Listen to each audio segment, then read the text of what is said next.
мына бәле шамамен 40-50 миллион жыл бұрын өмір сүрген.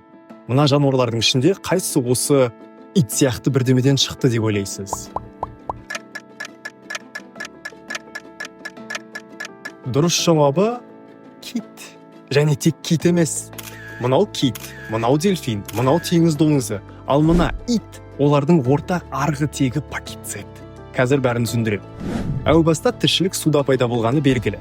Кейін әуелі саңырауқұлақтар мен өсімдіктер, содан соң кейбір жануарлар да жер бетіне шыға бастаған. Мына мақлұқ біздің аталарымызбен бірге жер бетіне шыққандардың бірі, және бұл киттің атасы.